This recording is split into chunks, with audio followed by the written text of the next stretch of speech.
ڈرنے والا، ٹھیک ہے. متقی جس کے اندر تقویٰ ہوتا ہے، ٹھیک ہے. کیا متقی اور تقویٰ یہ دونوں ایک ساتھ ہیں؟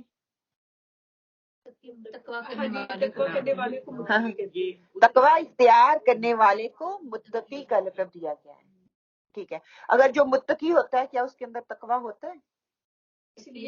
ہاں، کہ تبھی وہ متقی کہلائے گا، تبھی اس ٹائٹل کا جو ہے وہ ہوگا. اچھا، متقی جو خود کو بدلنا چاہتا ہے، خود کو بدلنے کی کوشش کرتا ہے، اس کو خود کو ریئلائز ہوتا ہے کہ میرے اندر یہ خامی ہے، میں نے اپنے آپ کو بدلنا ہے. جب وہ بدلے گا، وہ تزکیے والا پہلو آئے گا نا، تو پھر وہ تقویٰ کے لیول پہ جائے گا نا، اس کے اندر وہ تبدیل. میں تو ہم یہاں پہ بیٹھے ہوئے سارے بدقسمتی سے میں یہ کہہ رہی ہوں کہ ہم یہ کہتے ہیں ہم سارے ٹھیک ہیں، مجھے بدلنے کی ضرورت نہیں ہے. ہم سب کو بدلنے کی ضرورت ہے. سب سے پہلے مجھے بدلنے کی ضرورت ہے. ہاں، میں نے اپنے آپ کو بدلنا ہے. بس یہ کہیں کہ میں نے اپنے آپ کو بدلنا ہے. مجھے دیکھ کے دوسرا بدلے گا. آپ صلی اللہ علیہ وسلم کی یہی تھی نا کہ وہ دوسروں، کبھی انہوں نے کسی کا نہیں کہا تھا یہ کرو یہ نہیں کرو، یہ کرنا یہ نہیں کرنا. کیا ان کے عمل سے، صحابہ کے عمل سے لوگوں دیکھ دیکھ کے سیکھتے تھے نا. تو میری زندگی ویسی ہو جائے کہ میں نے خود کو بدلنا ہے. پھر جس کا مستقبل اس کے ماضی سے زیادہ خوبصورت ہوتا ہے وہ متقی ہوتا ہے. میرا کل بھی ویسا، میرا آج بھی ویسا، مستقبل کی کوئی پلاننگ ہی نہیں ہے. میں مسلمان ہوں، میں تو جنتی ہوں، میں تو بخشی ہوئی ہوں. 5 وقت کی نماز پڑھ لیتے جو کہ فرض ہے، اسی کو ہم کہتے ہیں بس انف ہے. بدلنے کی کوئی ہے ہی نہیں، سوچ ہی نہیں ہے کہ چلے ہم لیٹ ہو گیا، ٹھیک ہے، میں بوڑھی ہوگی، میں جوان تھی، جوانی میں کوئی نہیں آئی، ٹھیک ہے، دنیاوی طرف لگی رہی، لیکن اللہ تعالیٰ موقع دے رہے ہیں. الحمدللہ موقع مل گیا مجھے. اللہ تعالیٰ نے موقع دیا، آج آپ یہاں پہ آ گئے. یہ بھی اللہ تعالیٰ کی رحمت ہی ہے نا کہ اللہ تعالیٰ نے ہمیں دکھا دیا. ورنہ کتنے لوگ ہیں کسی کو پرواہ نہیں ہے کہ جانا ہے کہ نہیں جانا، یا کوئی کلاس ہو رہی ہے نہیں ہو رہی. اچھا، روح کو سراب کرنے کا مہینہ ہے یہ رمضان کا مہینہ جو ہے، وہ روح کو سراب کرنے کا مہینہ ہے، اصلاح نفس کا مہینہ ہے، اور عبادات کی لذت کو بڑھانے کا مہینہ ہے. سارا سال جو ہے ہمیں فیول دیا جاتا ہے، سارا سال اس فیول کو ہم استعمال کرتے ہیں. مہینہ، یہ والا مہینہ جو آ رہا ہے نا رمضان کا، اس میں ہم نے اپنی ٹینکیوں کو بھرنا ہے تاکہ پورا سال اس پٹرول کو استعمال کرتے رہیں، اس فیول کو استعمال کر کے اپنی زندگیوں کو بہتر بنائیں. پھر قرب الہی کا مہینہ ہے، اللہ تعالیٰ سے کنورسیشن کرنے کا مہینہ ہے، 1 to 1 ملاقات کا مہینہ. وہ تو ہم پورا سال ہی کرتے ہیں، نمازوں میں کرتے ہیں نا. جس کو خوش نصیب ہیں، جن کو تہجد کے لیے آنکھیں کھل جاتی ہیں، اللہ سے ملاقات کا شوق ان کو اٹھا دیتا ہے. لیکن نہیں، رمضان میں تو ڈیفینیٹلی ہم قیام کرتے ہیں، اپنی طرف سے پوری کوشش کرتے ہیں. جو کہ دیکھیں، رمضان کا شوق اس کو بھی ہے جو عبادت نہیں کرتا. رمضان کا شوق اس کو بھی ہے جو عبادت کرتا ہے. رمضان کا شوق اس کو بھی ہے جو افطاریاں کروائے گا. رمضان کا شوق اس کو بھی ہے جو افطاری کا ویٹ کرتا ہے، جو صرف کھانے کے لیے روزہ رکھتا ہے. ہر طرح کے لوگ ہمیں مل جائیں گے، لیکن ہر ایک کی مقصد جو ہے نا وہ ڈیفرنٹ ہے. شوق ہر ایک کو یہ مہینے اس کا، اور ہر ایک پہ یہ رحمت اپنی برساتا ہے. یہ نہیں کہ کسی ایک پہ برسا دی، چھوٹے بڑے بچے ہر ایک کو. دیکھیں، جس کا روزہ نہیں بھی ہوتا وہ کھاتے ہوئے شرماتا ہے، اس کے اندر حیا ہوتی ہے. ایون تو ونڈو کے پاس کھڑے ہو کے کھائیں گے، دیکھے گا کہ کوئی باہر سے دیکھ نہ لے کہ یہ تو رمضان کا مہینہ ہے. کہ اتنی انسان کے اندر وہ قدر آ جاتی ہے مہینے کی. بھی آ جاتا ہے نا، کوئی سمندر ہے، کوئی دریا ہے، کوئی نہریں ہیں، کوئی کنواں ہے. اوکے. اچھا، رمضان اور قرآن کے حوالے سے، رمضان جو ہے اللہ تعالیٰ قرآن پاک، اللہ تعالیٰ نے انسانوں کے لیے قرآن کو اتارا، اور رمضان کو فضیلت جو ہے اسی کی وجہ سے ہے. رمضان اور روزے کا فرق جو ہے وہ ہم دیکھ لیں کہ رمضان کا تحفہ کیا ہے. رمضان کا تحفہ قرآن. ٹھیک ہے، ہم رمضان کو روزوں کی وجہ سے اہمیت دیتے ہیں، بلکہ رمضان کی اہمیت، بہترین تحفہ جو ہے وہ قرآن ہے، کیونکہ اللہ تعالیٰ نے قرآن کو نازل کیا. پھر روزوں کا تحفہ تقویٰ ہے. جب میں قرآن کے ساتھ تعلق ہوگا، میں روزہ رکھوں گی تو وہ میرے تقوی کو بڑھانے کا سبب بنے گا. ٹھیک ہے، تو اب یہ یاد کر لیں کہ اللہ تعالیٰ نے رمضان کا تحفہ قرآن ہے، اور روزوں کا تحفہ جو ہے وہ تقویٰ ہے. روزے رکھوں گی تو میں اپنا آپ مار کے روزہ رکھوں گی نا، حلال چیزوں کو بند کروں گی. اللہ تعالیٰ نے عام حالات میں ان کو حلال کیا ہے، لیکن میں ان کو رمضان میں بھی اللہ کی مرضی کے لیے کہ اللہ نے کہا ہے کہ نہیں کھانی تو میں نہیں کھاتی. ٹھیک ہے, اللہ تعالیٰ نے اس ٹائم پہ کھانا ہے, اس ٹائم پہ چھوڑنا ہے, میں اللہ تعالیٰ کی فرما برداری کرتی ہوں. تو میرے اندر اپنے آپ کو میں ماننے کی جو ہے وہ اللہ تعالیٰ توفیق دیتا ہے کہ رمضان میں اپنی میں کو مارو, جو سا میرا حکم ہے اس کے اوپر چلو. رمضان کا مہینہ قرآن کے ساتھ کثرت سے وقت گزارنے کا مہینہ ہے.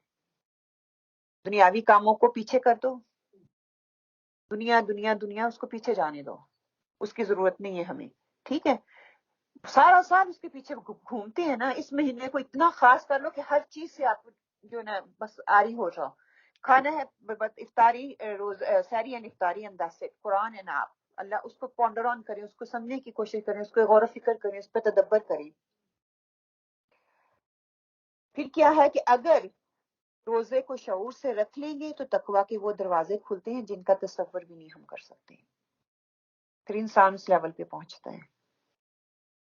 اور اگر ہم تقویٰ کو شعور سے, روزے کو شعور سے نہیں رکھتے, بس روزہ ہے, فرض ہے, اور بس کیا کریں سال میں رکھنے پڑتے ہیں, سارے رکھ رہے ہیں تو میں بھی رکھ رہا ہوں. نہیں, اللہ تعالیٰ نے کہا ہے روزہ میرے لیے اور میں اس کی جزا دوں گا. اور پھر کیا انما الاعمال بالنیات, نیت جیسی ہوگی ویسا عمل دیا جائے گا, ویسا ہی عمل آپ کو ملے گا. اچھا, رمضان کی تیاری کے لیے ہمیں کن کن چیزوں کی ضرورت ہوتی ہے؟ اخلاص نیت کی ضرورت ہوتی ہے. ٹھیک ہے, انشاءاللہ اخلاص نیت جب میں قرآن کا ٹاپک کور کروں گی نا, ہم انشاءاللہ اس پہ تفصیل سے بات کروں گی. ٹھیک ہے, آج ہم اس کو ایسے اسکپ کر دیتے ہیں انشاءاللہ. پھر دلوں کی صفائی جو ہے ہم نے وہ کرنی ہے. دلوں کی صفائی ہم نے کیسے کرنی ہے کہ دلوں کی صفائی ایسے نہیں ہو جاتی جس طرح ہم کہتے ہیں نا اس پہ جی اسپرے ڈال دو تو دل میرا صاف ہو جائے گا. ممکن ہے میں صابن سے رگڑ کے صاف کر لوں, ہو جائے گا؟ نہیں ہوگا. کیسے ہوگا؟ اچھا اندر کی بیماری. ہاں, پہلے تو میں جانوں گی نا میرا دل پہ زنگ لگا ہے کہ نہیں, پہلے میں شعور وہ لے کے آؤں گی. ہاں, تو اللہ تعالیٰ نے کس میں رکھا ہے زنگ کا علاج؟ توبہ نصوح میں رکھا ہے, استغفار میں رکھا ہے. اللہ تعالیٰ ہے میں دلوں کی صفائی کس سے کرتا ہوں؟ تزکیے سے, قرآن سے.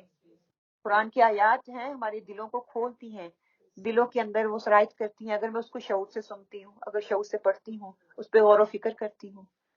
اور رمضان میں اللہ تعالیٰ یہ موقع دیتا ہے انسان کو, اپنے دل کو مانج مانج کے صاف کر لو, جتنی برائیاں, کینہ, غضب, جو کچھ بھی ہے اس کو نکالو یہاں سے. لیکن انسان پھر غفلت میں پڑا ہوا ہے. پھر کیا ہے کہ رشتوں کو جوڑیں. یہ کیا کہ اس کا کیا مطلب ہے کہ رمضان کی تیاری رشتوں کو جوڑنے سے کریں؟ اگر کوئی ناراض ہے تو اسے توبہ استغفار کر لیں. ٹھیک ہے, رات کے دھڑا دھڑ میسیجز آ رہی ہیں کہ نہیں کہ مغفرت کا دن ہے, رات ہے, تو آج ہی مجھے مغفرت کا, جو سارا دن سولی پہ چڑھایا, سارا سال تجھے میں نے دکھ میں رکھا, اور آج توبہ مانگتی ہوں, معاف کر دو. بس مجھے معافی مل جائے گی. آپ کو کیا لگتا ہے ایسے معافی مل جائے گی؟ نہیں, اس کے لیے کیا کرنا پڑے گا؟ وہ یہ نہیں کہتے مجھے معاف کر دو, وہ کہتے ہیں کہ آپ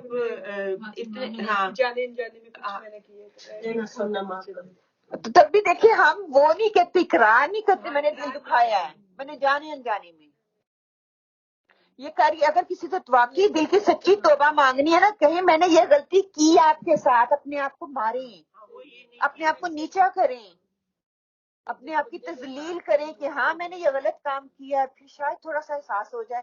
وہ فارورڈ میسج کر کر کے آپ کو کیا لگتا ہے لوگ معاف کر دیتے ہیں؟ اگر آپ نے کسی کا دل دکھایا ہے, پہلی تو کوشش یہ کریں کہ فیس ٹو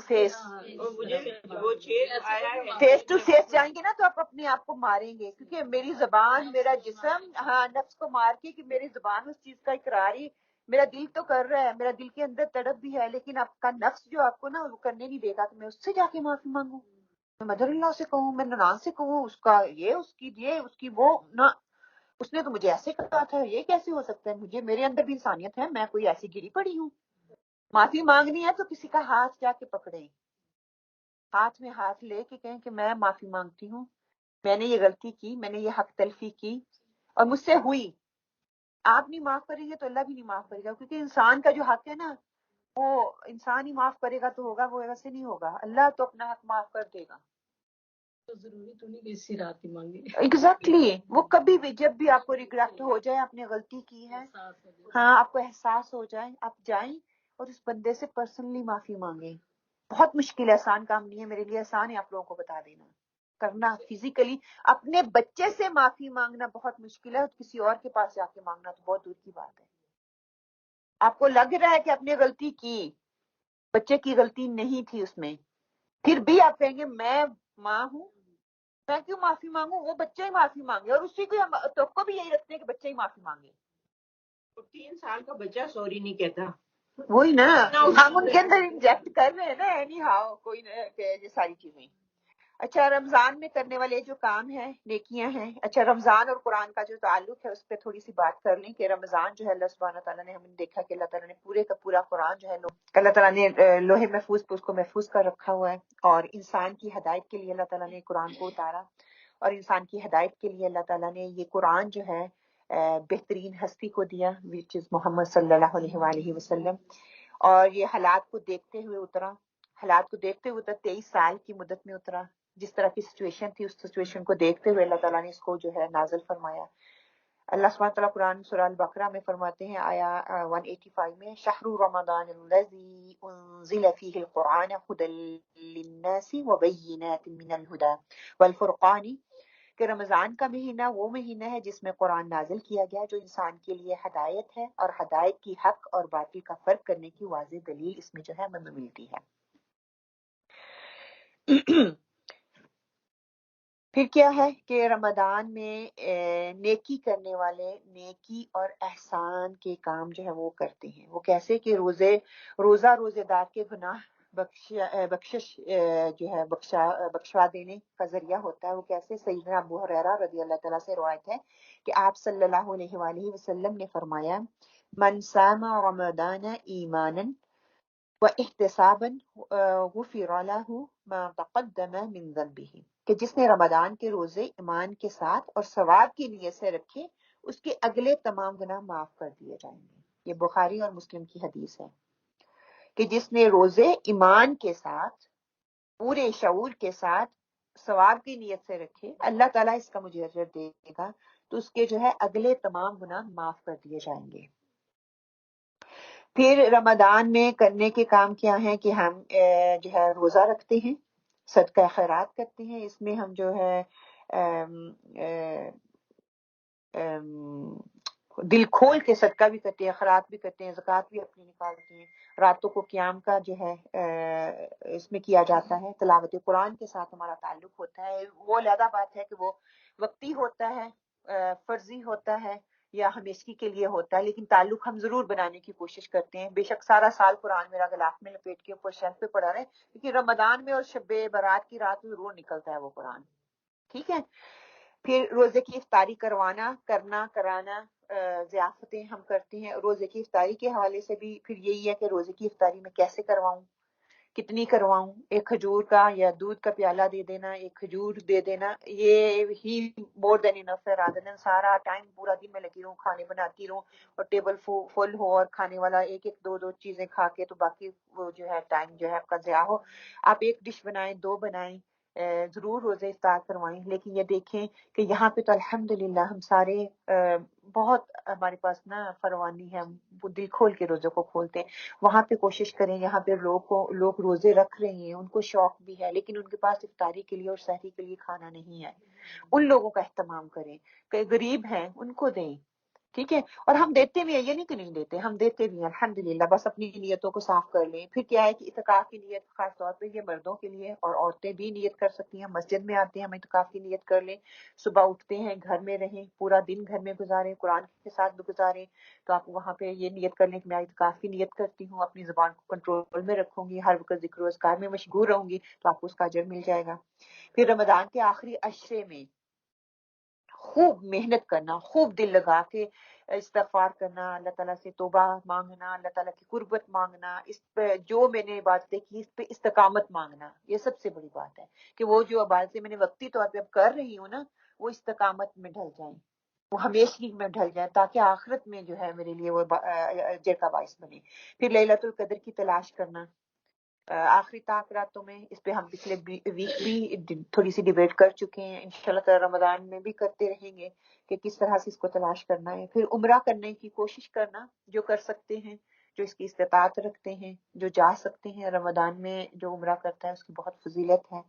پھر کثرت سے دعائیں کرنا، دعائیں جو ہے وہ اپنے لیے اور دوسروں کے لیے، صرف دوسروں کے لیے بھی آپ حریص ہوں، صرف اپنے لیے ہی نہ ہوں، اپنے لیے، دوسروں کے لیے، فوت شدگان کے لیے، دوسروں کے جو فوت شدگان ہیں ان کے لیے، خاص طور پہ اپنے بچوں کے لیے اور ان کی آنے والی نسلوں کے لیے۔ کوئی اپنے کوئی خاص کام کرنا ہے، کوئی خاص پروجیکٹ کرنا ہے تو اس کے لیے دعائیں کرے رمضان میں اللہ تعالیٰ سے کہ اللہ تعالیٰ اس میں برکت ڈال دے۔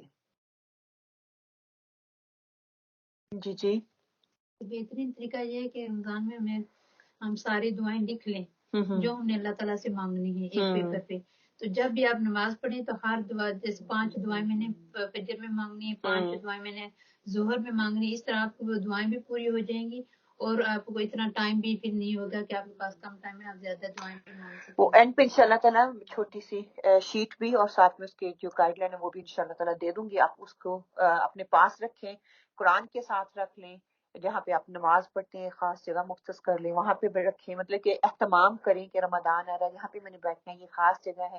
اللہ تعالیٰ سے دعا کریں کہ جس طرح یہ خاص جگہ میں نے آپ سے ملاقات کے لیے بنائی ہے، قیامت والے دن بھی اللہ تعالیٰ ہمیں جب جنت الفردوس میں انشاءاللہ جگہ دیں گے تو اسی طرح خاص ملاقات کے لیے ہمارے لیے بھی اللہ تعالیٰ جو ہے نا کہ 1 to 1 اسی طرح میرے لیے، مطلب کہ وہ شوق اپنے دل میں پیدا کریں، بچوں کو بتائیں۔ 30 دن کا اعتکاف ہوتا ہے ایک نیت پہ؟ نہیں آنٹی جی نہیں ہوتا، نہیں ہوتا۔ اگر ایک نیت پہ کروں اور 30 دن اعتکاف کروں تو نہیں ہوتا؟ سبحان اللہ آنٹی جی میں آپ کو انشاءاللہ بعد میں اس کے جوابات دیتی ہوں، ٹھیک ہے انشاءاللہ۔ اچھا، روزے قیامت کے دن جو ہے سفارش کرے گا، جو روزہ ہے قیامت کے دن کیسے وہ سفارش کرے گا؟ سیدنا عبداللہ بن عمر رضی اللہ تعالیٰ سے روایت ہے کہ آپ صلی اللہ علیہ وآلہ وسلم نے فرمایا قیامت کے دن روزہ اور قرآن دونوں بندے کے لیے شفاعت کریں گے۔ روزہ عرض کرے گا یا اللہ میں نے اس کو دن میں کھانے اور خواہش نفس سے روکے رکھا، میری شفاعت قبول کیجیے۔ اور قرآن کہے گا یا اللہ میں نے رات کو اس کو سونے سے روکے رکھا، میری شفاعت قبول کیجیے۔ پس دونوں کی شفاعت قبول کر لی جائے گی۔ ہم کرنے والے ہوں، اللہ کی ذات اس کو ہاتھوں ہاتھ لینے والی ہے۔ آپ سوچ لیں، آپ ارادہ کر لیں، ابھی سے توفیق ہوگی یا نہیں ہوگی یہ میرے رب کی رحمت ہے کہ آپ کا ثواب ابھی سے شروع ہو جائے گا۔ توفیق جب مل جائے گی وہ پتہ نہیں پھر نیت کے حساب سے کتنا اس کو زیادہ کر دیتا ہے۔ ہم نیت کرنے والے تو بنے، اپنے آپ کو خالص تو کریں اس رب کے لیے۔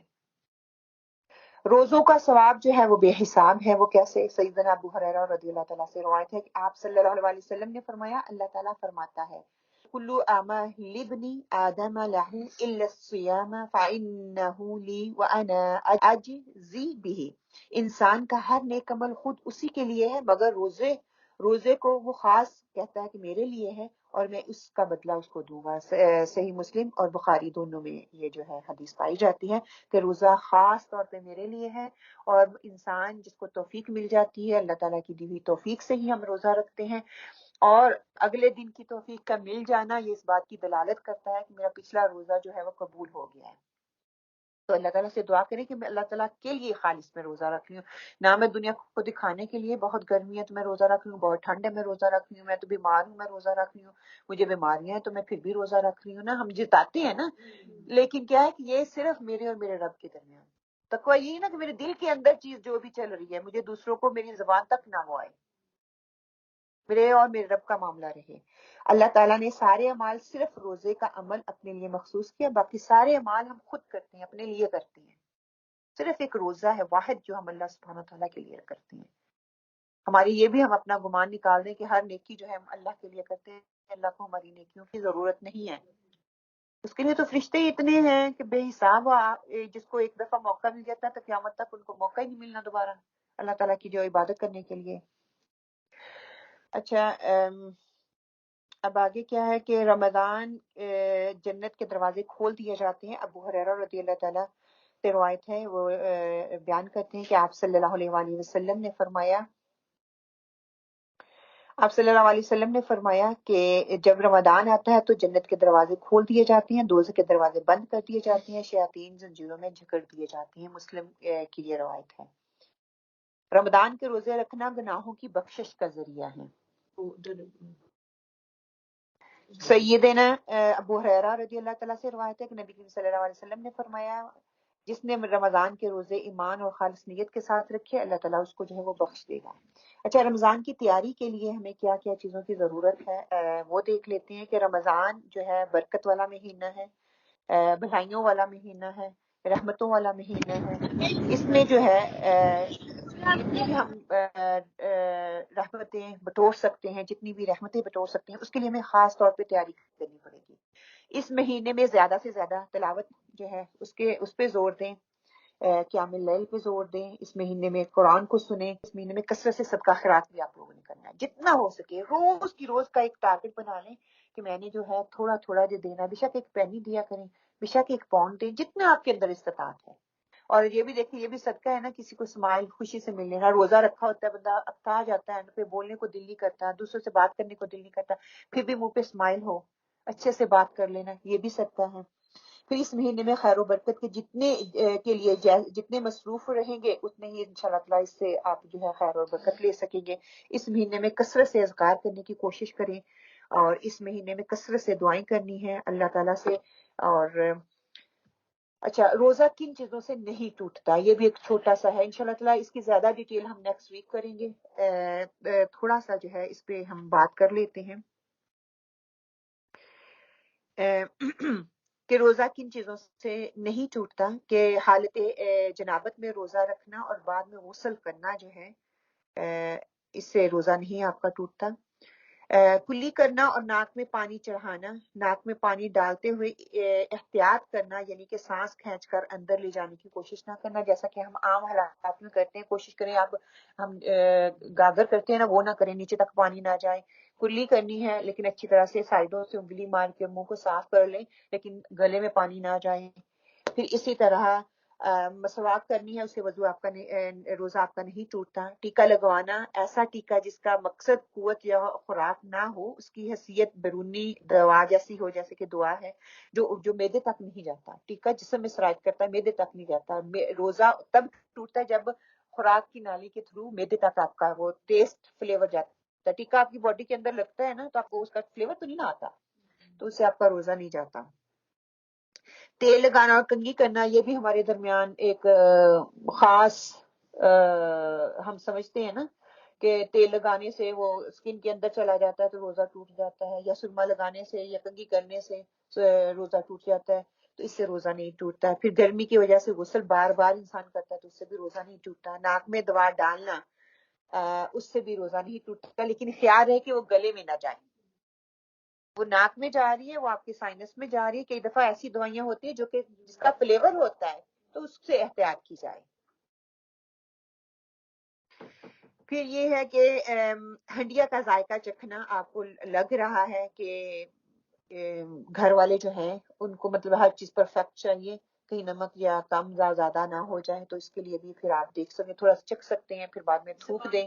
ہاں، زبان پہ لگا کے آپ کو فلیور پتہ چل جائے گا، پھر بعد میں کلی کر دیں، اچھی طرح سے بات سپیٹ کر دیں، تو آپ وہ کر سکتی ہیں۔ وہ حلق تک نہ جائے، بس آپ کو زبان ہی بتا دیتی ہے کہ آپ اس کا فلیور کیا ہے، نمک زیادہ ہے یا کم ہے۔ پھر نکسیر کا آنا، اس پر کسی کو کوئی اختیار نہیں، اس لیے روزے کا کوئی نقصان نہیں ہوتا، انلیس کہ کچھ اس میں مفسرین کی رائے یہ ہے کہ جب روزہ وہ جو آپ کی نکسیر پھوٹتی ہے نا، اس میں انسان کا اختیار تو نہیں ہوتا، کہ کئیوں کی پھوٹنے لگ جاتی ہے گرمی کی وجہ سے، روزے رکھتے ہیں تو گرمی آ جاتی ہے، پھر اپنے سر کو نیچا کریں، اوپر کر کے نہیں لیٹے، بیکاز جب آپ اوپر کریں گے تو وہ خون خوراک کی نالی کے ضرور آپ کے اندر جائے گا، اور پھر آپ کو اس کا فلیور بھی آتا ہے، تو اس تھوڑی سی احتیاط کر لی جائے۔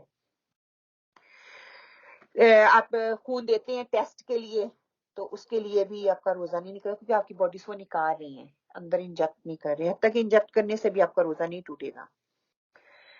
پھر پچھوے جو ہوتے ہیں جس کو کہتے ہیں حجامہ کروانا، اس سے بھی آپ کا روزہ نہیں ٹوٹتا، سرما لگانے سے بھی نہیں ٹوٹتا۔ یہ ساری حدیث کے ریفرنسز آگے لکھے ہوئے، میں نے حدیث ساری وہ جو ہے وہ کوڈ نہیں کی، ان کے ریفرنس آپ کے سامنے لکھ دیے۔ کان یا آنکھ میں دوائی کے قطرے ڈالنا، اس سے بھی روزہ نہیں ٹوٹتا۔ بیوی کو بوسہ دینا یا ان کے ساتھ ناک نب یعنی کہ بات چیت اس لحاظ سے کرنا، جذبات اور خواہشات پر کنٹرول ہو تو بوڑھے آدمی کے لیے خطرہ نہیں ہے، نوجوان کے لیے خطرہ ہے. اوبیسلی وہ کسی کو بوسہ دے گا کرے گا تو اس کے پھر جذبات جو ہے وہ ابھریں گے. اگر کوئی بڈھا ہے بیچارہ اس کا روزے کو کوئی فرق نہیں پڑے گی. وہی میں نے بتایا نا آپ کو کہ آپ غور سے سنیں، جس چیز کا آپ کو لگتا ہے کہ وہ آپ کے حلق کی طرف جائے گی، آپ کو اس کا ٹیسٹ جو ہے وہ فیل ہوگا تو اس کو احتیاط کی جائے. احتیاط لازمی ہے، جو چیز آپ کو شک میں ڈال دے اس سے بچ جائیں. پھر کیا ہے کہ دانتوں میں دوائی ملنا جو کہ حلق تک نہ جائے. ہر چیز کا شرط یہ حلق ہے. محسوس ہو گیا تو آپ کا روزہ جو چلا گیا. تو زیادہ احتیاط یہی ہے، اگر آپ کو لگتا ہے کہ ناک بند رہتا ہے روزے کی وجہ سے، گرمی کی وجہ سے، جب روزہ رکھیں سحری کریں اسی وقت ڈال لیں. ٹھیک ہے، پھر سارا دن آپ کا ذرا آسانی سے گزر جائے گا. کان دکھ رہا ہے بار بار ڈالنے کی کہا جا رہا ہے، لیکن کان کا یہ ہوتا ہے وہ گلے کی طرف کم ہی آتا ہے. کان کا کان میں رہ جاتا ہے. آپ ناک میں ڈالتے ہیں یا گلے میں یا منہ میں ڈالیں گے پھر حلق کی طرف زیادہ جانے کی ہوتا ہے کہ وہ حلق کی طرف جاتا ہے. میک اپ کرنا، چہرے کو خوبصورت بنانے والی اشیاء لگانا، صابن تیل وغیرہ کا تعلق روزے سے نہیں ہے، اس سے کوئی نقصان نہیں ہوتا. کتنے لوگ روزہ رکھا تو میک اپ کیا ہوا ہے، لپسٹک لگائی ہوئی ہے نا، اس سے کوئی تعلق نہیں ہے. ہاں البتہ لپسٹک لگا کے جب میں کھا جاتی ہوں تو پھر وہ نقصان دہ ہے. وہ اس لیے آپ نے کھا لی چاٹ لی اندر چلے گی وہ نقصان دہ ہے. باقی سارے بن سور جائیں، لپسٹک نہ لگائیں، یا پھر آج کل جو لپسٹک ہے وہ اترتی نہیں ہے دن چلتی رہتی ہیں تو وہ والی لگا لیں. بہرحال اتنا ٹائم ہی نہیں ہوگا کہ ہم اپنے آپ کو سنوار سکیں. ہے کہ ٹھنڈے پانی میں نہانا اور غوطہ لگانا، اس سے آپ کا وضو روزہ نہیں ٹوٹتا. کھانا چبا کر کسی بچے کے منہ میں ڈالنا، اس سے روزہ نہیں ٹوٹے گا کیونکہ آپ کے حلق کے نیچے نہیں جائے گا، آپ پھر اس کو سپٹ کر دیں. آج کل تو طریقے بہت ہم ویسے بلینڈ کر لیتے ہیں، منہ میں ڈالنے کی ضرورت ہی نہیں آتی. خیر سے خوشبو لگانا، اس سے روزہ نہیں ٹوٹتا، حتیٰ کہ ہماری سینسز اس کو اسمیل کر لیتی ہیں لیکن اس سے روزہ نہیں ٹوٹتا. تھوک کو نگلنا کہ وہ نیچرلی میرے منہ کے اندر ہے، میں ایکسٹرا چیز باہر سے منہ کے اندر نہیں ڈال رہی تو اس سے میرا روزہ نہیں جاتا. پھر بلا اختیار مکھی وغیرہ کا اندر چلے جانا. پاکستان میں اس طرح کے حالات ہو سکتے ہیں نا، کئی دفعہ منہ بندہ کھولتے ہیں جمائی لے رہا تو پتہ نہیں ہوتا، جب اس کو اسپیسیفک مچھر وغیرہ جو ہوتے ہیں نا تو وہ آپ کی اختیار میں نہیں تھا، وہ بس چلا گیا. وہ کہتے ہیں نا کہ چلا گیا تو بس گیا. پھر دانتوں سے خون کا نکلنا، یہ بھی ہماری اختیار میں نہیں ہے. کہیں کو بیماری ہوتی ہے تو کیا وہ اسپٹ آؤٹ کر دیں، اس کو سوالو نہیں کریں، آپ کا روزہ جو ہے وہ نہیں ٹوٹے گا. پھر بچے کو دودھ پلانا، اس سے بھی آپ کا روزہ نہیں جاتا. روزہ کن چیزوں سے ٹوٹ جاتا ہے، اب یہ دیکھ لیں، یہ نوٹ کر لیں کہ کن کن چیزوں سے روزہ ٹوٹ جاتا ہے. جان بوجھ کر کھانا پینا، پتہ سینس میں شعوری طور پہ کھانا، اس سے روزہ ٹوٹ جائے گا. جان ارادتاً منی کا خارج ہو جانا، اب اس سے شہوت آئی، منی آپ کی خارج ہوگی تو آپ کا روزہ گیا. حیض و نفاس کا خون جاری ہو جانا، جب بھی مجھے حیض، بچپن سے ہم لوگوں کی یہ مت بنی ہوئی تھی نا، سارا دن ہو گیا تو بچے مغرب کی نماز، ہاں عصر کی نماز کے بعد یا 12 بجے کے بعد آئے گا نا تو روزہ آپ کا ہو جائے گا. وہ پتہ ہے مجھے لگتا ہے، اب میں کئی دفعہ سوچتی ہوں کہ امیوں کا ہوتا تھا روزہ اب اتنا آدھا تو رکھ لیا، تھوڑا سا ٹائم رہ گیا تو ہمیں انکریج کرنے کے لیے پتہ روزہ ہو گیا تیرا کہ اللہ تعالیٰ اس کا ثواب دے گا. وہ یہ نہیں کہتے روزہ ہو گیا، کہتے اللہ تعالیٰ اس کا بھی ثواب دے گا، آپ کھاتے نہیں ہو، ہے نا. لیکن کیا کہ روزہ میرا اسی وقت ٹوٹ جاتا ہے. یہ مجھ پہ ہے کہ میں روزے کے احترام میں نہ کھاؤں تو علیحدہ بات، اگر دل کر رہا ہے تو آپ کھا بھی سکتے ہیں، اس میں کوئی قباحت اور گناہ نہیں ہے. اچھا، مرتد ہو جانا، نعوذ باللہ استغفر اللہ. خون لگوانا، اپنے باڈی کے اندر باہر سے چیز انجیکٹ کرنی، وہ آپ کو طاقت دے گا یا خون، اس سے آپ کا روزہ چلا جائے گا. جان بوجھ کر جسمانی تعلق بنانا، اس سے روزہ ٹوٹ جاتا ہے. جان بوجھ کر کیا کرنا، کہ پتہ ہے نا مکروہ ہو جاتا ہے. جب آپ کو الٹی آتی ہے، الٹی ایک ہی دم سے منہ بھر کے آئے باہر نکل گئی تو آپ کا روزہ مکروہ ہو جاتا ہے، ٹوٹتا نہیں ہے. اگر وہ واپس چلی جاتی ہے تو ٹوٹ جاتا ہے. کئی دفعہ ایسا نا الٹی آنے کو دل آ رہا ہوتا ہے، کھٹے کھٹے ڈکار آتے ہیں، آتے ہیں آپ پھر اس کو اندر کر لیتی ہیں، پھر سوالو، اس سے آپ کا روزہ جو ہے وہ ٹوٹ جاتا ہے. روزے کی نیت ختم کر لینا، میں صبح روزہ نہیں رکھوں گی. پتہ کہ فرض روزے کے لیے نیت کی بھی ضرورت نہیں، وہ آپ کے فرض ہے، صبح اٹھو تو اپنے رکھ ہی لینا، لیکن نیت بھی ضروری ہے. پھر بے ہوش ہو جانا، اس سے بھی آپ کا روزہ ٹوٹ جائے کیونکہ آپ اپنے ہوش و حواس میں نہیں ہو. میرے بیٹے کو جو نا ایپلیپسی ہے اور وہ روزے باقاعدگی سے رکھتا ہے سارے، تو نیکسٹ کبھی کبھی یہ ہوتا ہے کہ اس کا فٹس آیا ہے تو اس کا میں کہتی ہوں کہ ابھی سارا دن رکھ رہا ہے تو ابھی کوئی بات نہیں، رکھے تو اچھا یہ تو ڈاکٹر مجھے اس کا اتنا نہیں پتا، یہ تو ڈاکٹر ہی بتا سکیں گے. ہو سکتا ہے وہ بھی ہوشی میں آ جاتا تو پھر اس کا چلا جاتا ہے یا اس کا روزہ پھر چلا جاتا ہے. وہ اس کا اپنا فیل ہے نا، لیکن اللہ تعالیٰ اگر کہہ رہی ہیں کہ روزہ اسے ٹوٹ جاتا ہے، ابھی ہوش بندہ جب ہو جاتا ہے کیونکہ وہ ہوش و حواس میں نہیں نہ ہوتا تو وہ ٹوٹ جاتا ہے پھر روزہ. پھر کیا ہے کہ غذا والا کوئی انجیکشن ایسا لگوا لینا کہ آپ کے اندر طاقت ہو تو اس سے بھی آپ کا روزہ جو ہے وہ چلا جائے گا. انسولین لگاتے ہیں تو ان کی تو ایک دوائی ہے نا